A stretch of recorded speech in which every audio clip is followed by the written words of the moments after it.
Hare Krishna. So,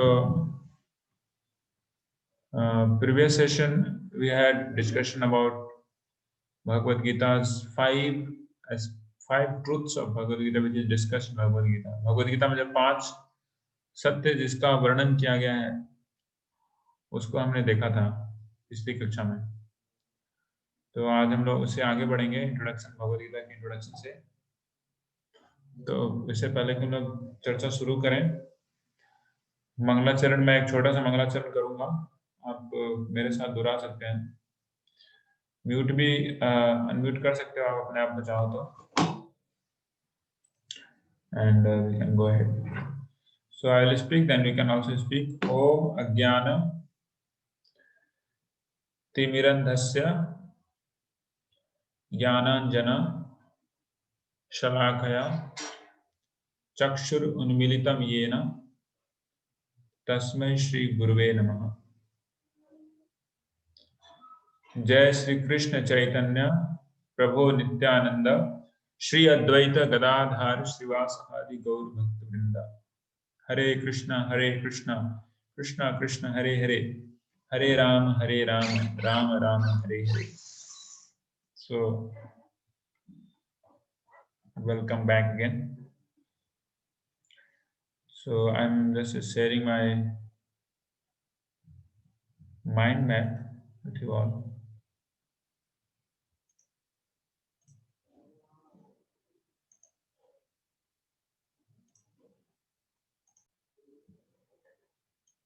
So we'll have these all things discussed today. We'll see a review, and we'll see 3 things we will be seeing today: Jiva, Ishvara, Prakriti. Then we will see objective of Bhagavad Gita. Bhagavad Gita का क्या objective है वो देखेंगे, और इसके बाद हम लोग चैंटिंग करेंगे साथ में एक माला। ठीक है, तो ये रहा आज का पूरा कोर्स। तो पिछले कक्षा में हमने देखा था 5 चीजों के बारे में, जो 5 चीज भगवद गीता में चर्चा हुआ है जिसका। तो 5 चीज क्या क्या है जिसका भगवद गीता में चर्चा हुआ है? Now only Abhishek is there. I don't know whether Abhishek, yeah, last class you were not there somehow because you were in Mayapur, hopefully, and you are in transit from Mayapur to your hometown. So I'll tell quickly 5 चीज भगवद गीता में discussion हुआ है। 5 चीज वो क्या क्या है? पहला है ईश्वर, जो भगवान है, ईश्वर जो कि कंट्रोलर है, वो पहला ईश्वर। दूसरा है जीव, जीव मतलब कि जो कॉन्शियस बीइंग है, और जीवा मतलब कि शरीर को धारण किया हुआ है, उसको कहते हैं जीव। आत्मा जो कि शरीर को धारण किया हुआ है उसको कहते हैं जीवा, अजीव आत्मा एक तरीके से। तो जीवा, ईश्वर, उसके बाद प्रकृति। प्रकृति मतलब होता है, प्रकृति मतलब बोला जाए तो नेचर बोलते हैं, प्रकृति मतलब नेचर होता है। तो नेचर, प्रकृति। अब प्रकृति का भी 2 भाग है, एक इंफीरियर प्रकृति और एक है सुपीरियर प्रकृति। तो हम लोग सुपीरियर प्रकृति में आते हैं, और जो निर्जीव वस्तुएं हैं वो सभी इंफीरियर प्रकृति में आती है, मतलब कि बहिरंग शक्ति या फिर बहिरंग नेचर, प्रकृति भगवान का, ईश्वर का। और हम सुपीरियर प्रकृति के अंदर आते हैं। तो वो प्रकृति। चौथा हुआ क्या? काल, समय, टाइम। तो टाइम है, बहुत बड़ा फैक्टर है, और टाइम है चौथा चीज जिसके बारे में भगवद गीता में चर्चा है। और पांचवा चीज है क्या? कर्म, एक्टिविटी, एक्शन। एक्शन जो कि जीवों के द्वारा किया जाता है, हम लोग के द्वारा जो एक्शन किया जाता है उसको कहते हैं कर्म। इन 5 चीजों का चर्चा हुआ है। तो पिछले कक्षा में आप लोग वर्ड, ये जो गूगल फॉर्म है उसको भरे थे, तो उसके उत्तर मैं आप लोग को शेयर करने जा रहा हूँ। तो उसके उत्तर यहाँ पे हैं, एक मिनट। तो ये रहा रिस्पॉन्स। तो इंडिविजुअल रिस्पॉन्स आपका यहाँ पे है, ओके 4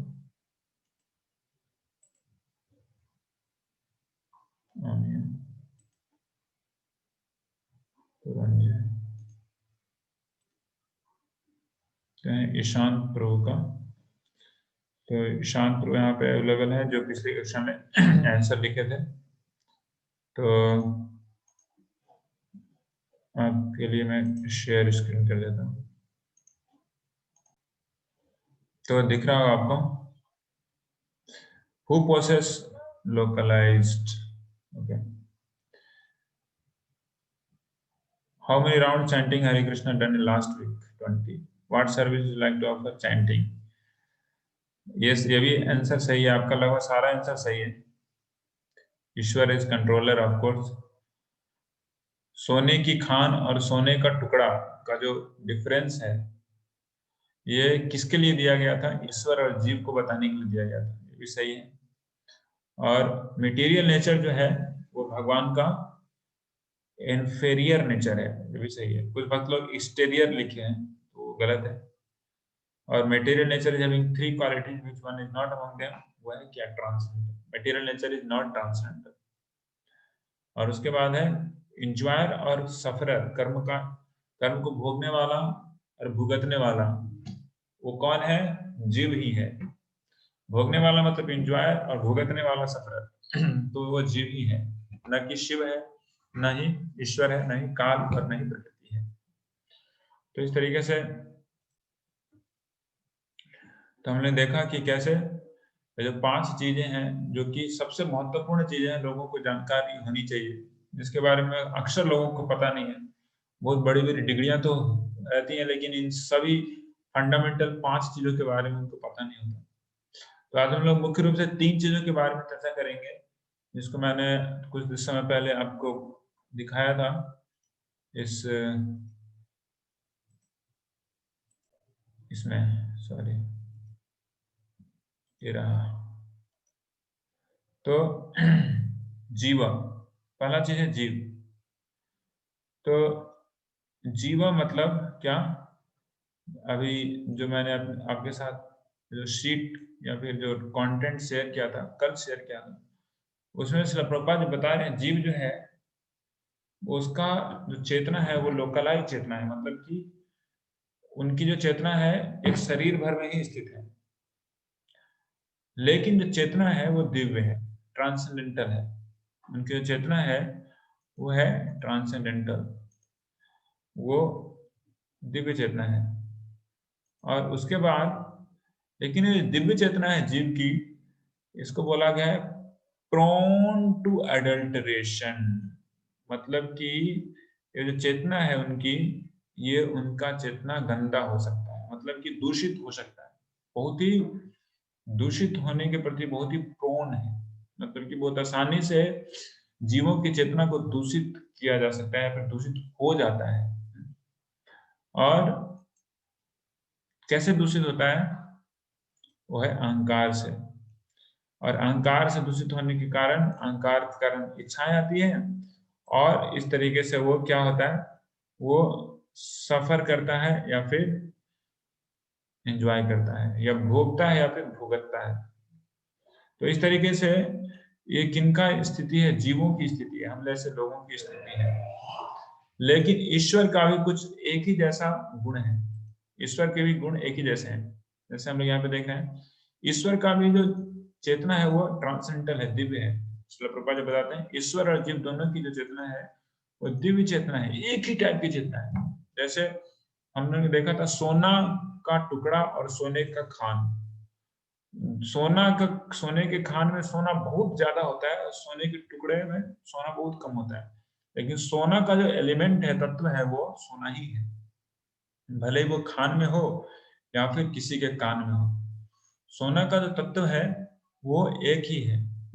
तो उसी तरीके से हमारी जो चेतना है और भगवान की जो चेतना है वो दोनों दिव्य है, लेकिन अंतर क्या है?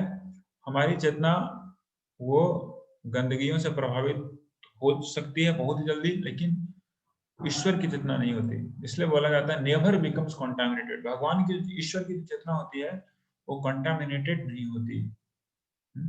और इस तरीके से सॉरी, वो सफर नहीं करते और वो एंजॉय भी नहीं करते। वो एंजॉय करते हैं लेकिन वो एक्सटर्नल एनर्जी को एंजॉय नहीं करते, नहीं वो सफर करते।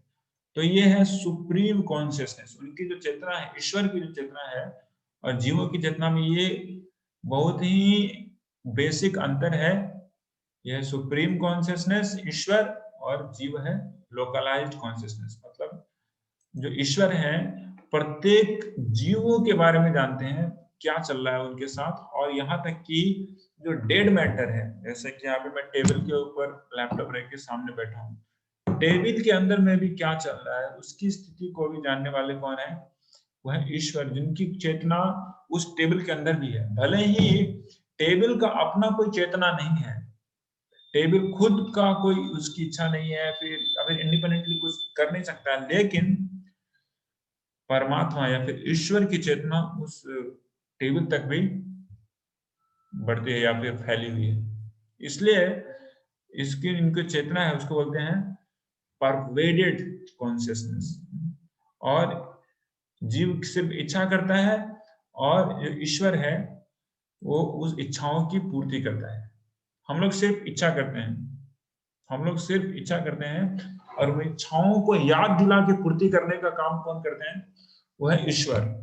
तो ये ही बहुत कॉन्ट्रास्ट डिफरेंस हमें जानना चाहिए, वैष्णवों को जानना चाहिए। वैष्णव प्रिंसिपल है, बहुत ही बेसिक प्रिंसिपल है। कुछ लोग होते हैं, स्पेशली मायावाद स्कूल में बोला जाता है कि जीव और ईश्वर दोनों एक है।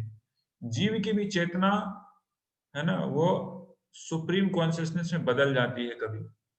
तो ऐसा मिथ्याभास उनको होता है मायावाद के प्रभाव के कारण।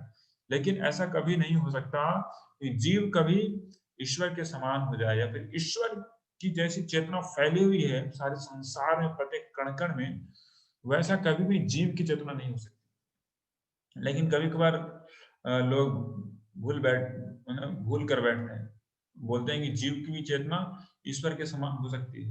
ऐसा नहीं, ऐसा पॉसिबल नहीं है। तो ईश्वर जो है वो सभी जीवों के इच्छाओं को पूर्ण करते हैं। जीव ने इच्छा की, इच्छा करने के बाद हो सकता है कि वो अपनी इच्छाओं को भूल भी जाए, लेकिन ये जो ईश्वर है वो उन सारी इच्छाओं को हमेशा, जैसे ही अपॉर्चुनिटी और अवसर मिलता है वैसे ही उन इच्छाओं को फिर से वो जीवों को रिमाइंड कराते हैं और उन सारी इच्छाओं को वो क्या करते हैं? पूर्ण करते हैं। तो ये बेसिक डिफरेंस जीव और ईश्वर के बीच है, जिसको समझना हमें बहुत जरूरी है। जीव जो है हमेशा ईश्वर के ऊपर डिपेंडेंट है, लेकिन वो प्रदूषित, उसकी चेतना प्रदूषित हो जाने के कारण, अडल्टरेशन हो जाने के कारण क्या करता है? वो समझता है कि नहीं, मैं इंडिपेंडेंट हूँ। तो ये हुआ जीव और ईश्वर के बारे में। हम लोग आगे देखते हैं प्रकृति के बारे में। तो प्रकृति जो है दो तरह की होती है, जिसका हमने पिछली कक्षा में भी चर्चा किया था। इंफीरियर प्रकृति होती है और सुपीरियर प्रकृति होती है। इंफीरियर प्रकृति होती है जो जिसमें जान नहीं है, मतलब जिसमें चेतना नहीं है, जिसमें कॉन्शियसनेस नहीं है, और ईश्वर की चेतना के द्वारा वो मतलब परवेडेड है या फिर उसे प्रभावित है, ईश्वर की चेतना से वो प्रभावित है। और दूसरी प्रकृति है जीव प्रकृति। जीव प्रकृति मतलब कि ऐसी प्रकृति जो कॉग्निजेंट है। तो हम लोग जीव प्रकृति में आते हैं जो कि स्थूल या फिर निर्जीव या फिर इंफीरियर प्रकृति से ऊपर है, सुपीरियर प्रकृति है। और ये भी ईश्वर के द्वारा प्रभावित होते हैं। हम लोग भी ईश्वर के द्वारा प्रभावित होते हैं, लेकिन ईश्वर के द्वारा प्रभावित होने के साथ साथ हमारा भी कुछ फ्री विल है। हमारा भी हल्का फ्री विल है। कैसा फ्री विल है? जैसे एक गाय को चरने के लिए एक खूंटे से बांध दिया जाता है, और उसकी जो फ्रीडम है, गाय की जो फ्रीडम है चरने की, घास चरने की, प्रभुपाद ये उदाहरण देते हैं, वो पूरा का पूरा जो रेडियस सॉरी जो सर्कल बनेगा, जो एरिया बनेगा, उस खूंटे और रस्सी से पूरा मतलब खींच के जो एरिया बनेगा तभी तक की। उससे ऊपर नहीं है, क्योंकि उससे ऊपर का जो कवरिंग है या फिर उससे ऊपर का जो क्षेत्र है, डोमेन है, वो उसको दिया नहीं गया है उससे ऊपर कंट्रोल करने का। किसके द्वारा नहीं दिया गया है? वो ईश्वर के द्वारा नहीं दिया गया है। तो इस तरीके से सुपीरियर जीव हो या फिर इंफीरियर जीव, दोनों ही इस ईश्वर से प्रभावित हो रहे हैं, परवेडेड हैं। तो ये हुआ प्रकृति। तो हम लोग आगे बढ़ते हैं। प्रकृति के बारे में फिर से हमने देखा, और भगवान श्रील प्रभुपाद जी लास्ट में पैराग्राफ में आप पढ़े होंगे, तो बता रहे हैं भगवत गीता का तात्पर्य या फिर ऑब्जेक्टिव क्या है। फिर से ऑब्जेक्टिव क्या है भगवत गीता का, कि इतने सारे जो जीव हैं, ये सारे जीव, इतने सारे जो जीव हैं, ये गंदगियों से प्रभावित हो गए हैं। और गंदगी क्या है? फॉल्स ईगो, उसको बोलते हैं मिथ्या अहंकार।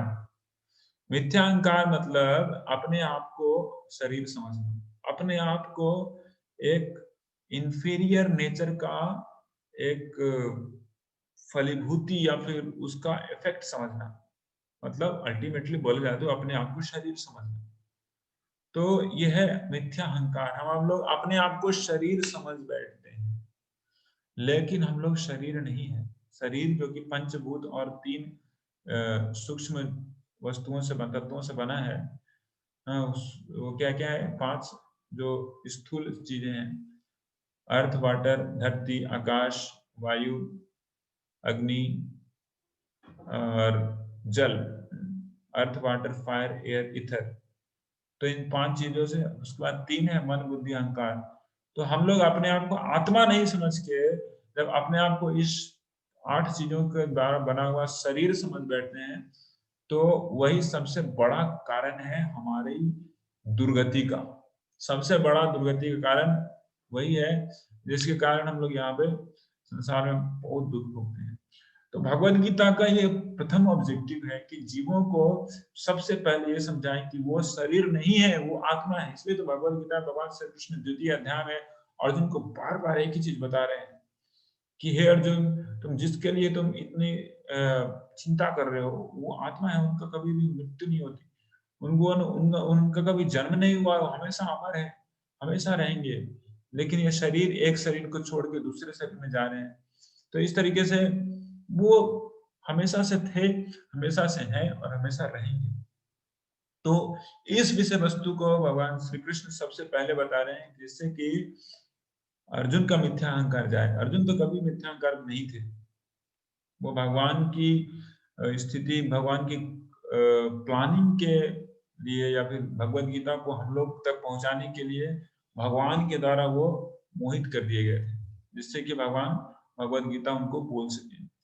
तो भगवत गीता का ऑब्जेक्टिव यही है कि हम लोग को कैसे वो मिथ्या अहंकार से बाहर निकाले, और to be reinstated in the eternal position of subservient of ईश्वर कृष्ण।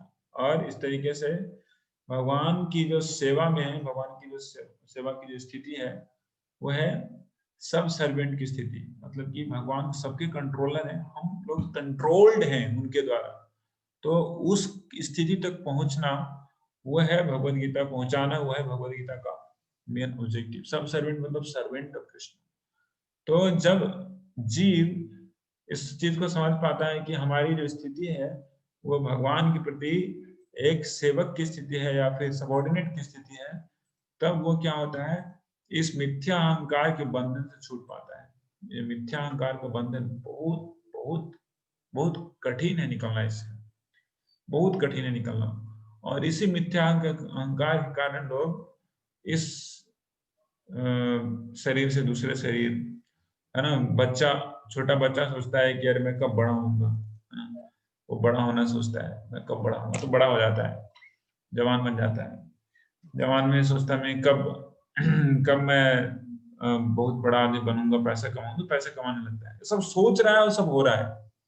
ऐसा नहीं हो रहा है कि वो ना, मतलब आप कुछ कर रहा है, कुछ नहीं कर रहे हैं। हम लोग बड़े होने के लिए बचपन से कुछ नहीं किए, कुछ बहुत बड़ा परिश्रम नहीं किए, उसके कारण हम लोग बड़े हो गए।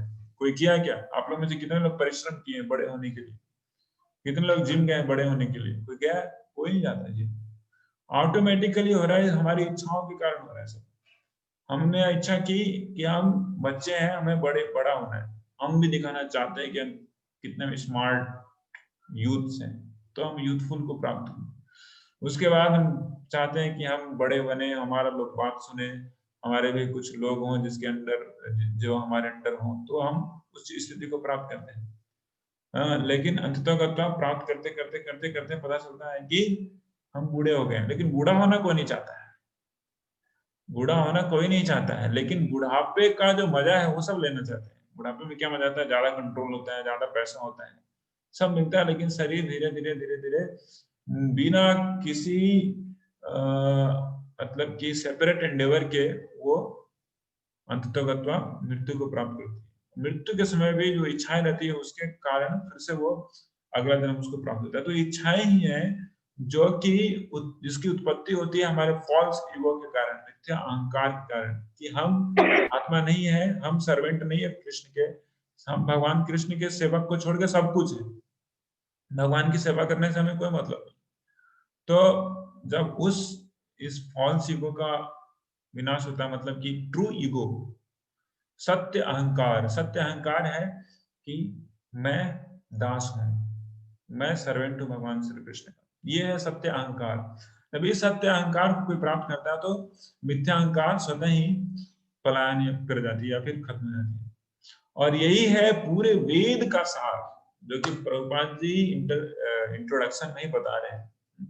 वेदों का सार यही है कि कैसे जीवों को मुक्ति हित्वा अन्यथा रूपम स्वरूपेण व्यवस्थित, कैसे जीवों को इस मिथ्या अहंकार से मुक्त किया जाए और उसको फिर से अपने स्वरूप में, उनके स्वरूप में फिर से व्यवस्थित किया जाए, रीइंस्टेट किया जाए। तो ये हुआ आज का भक्ति मीटअप वीकली सेशन, यहीं पे खत्म। आज हम लोगों ने देखा कि जीव की स्थिति क्या है।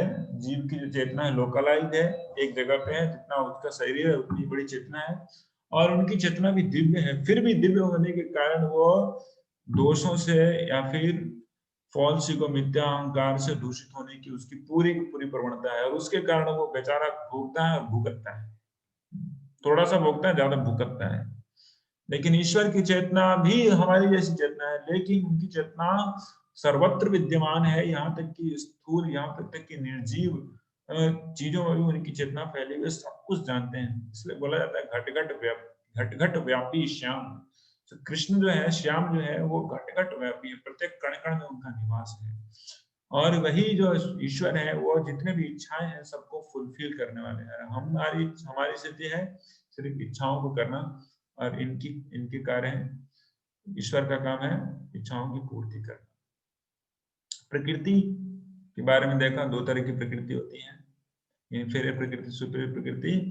आज ने देखा कि भगवत गीता का औचित्य क्या है, उसका परम उद्देश्य है कि कैसे जीवों को उनकी मिथ्या अहंकार से निकालें और उसके उनके सत्य अहंकार, मतलब उनका सत्य स्वरूप है, स्वरूपेण व्यवस्थित, उस स्वरूप में उनको फिर से व्यवस्थित करें, कि उस उनको उनकी जो अहंकार है उसको फिर से व्यवस्थित करें कि वो भगवान श्री कृष्ण के या फिर ईश्वर के इटर्नल नित्य दास है।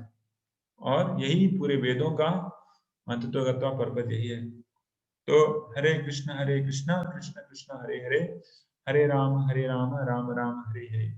तो अभी हम लोग का लास्ट सेशन है, क्योंकि कार्तिक मास चला गया है। दीपदान नहीं करेंगे आज हम लोग, आप लोग अगर चाहें तो दीपदान कर भी सकते हैं। आज हम लोग भगवान के नाम का जप करेंगे, साथ में हरे कृष्ण महामंत्र का जप। तो आप लोग इंतजास्टिक हैं अगर जप करने हेतु, अगर आप लोग वहां पे सामने मेरे सामने हैं तो कृपया लिख डालिए हरे कृष्णा चैट बॉक्स के अंदर, Hare Krishna. Let me get to my chanting back quickly.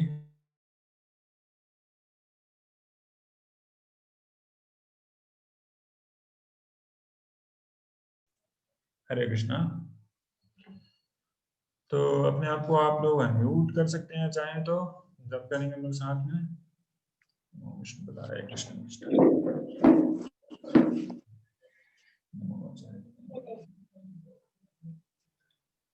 Jai Shri Krishna Chaitanya. Nityananda Shri Advaita Shiva Shad. Hare Krishna, Hare Krishna. Jai Shri Krishna Chaitanya Prabhu Nityananda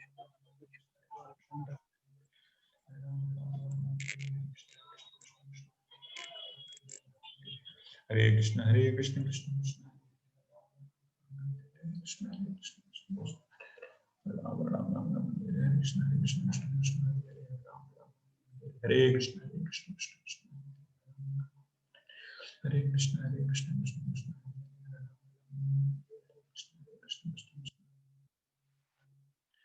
Hare Krishna, Hare Krishna, Krishna Krishna.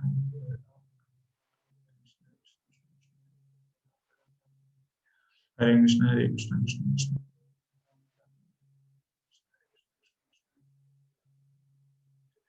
Hare Krishna, Hare Krishna, Krishna Krishna.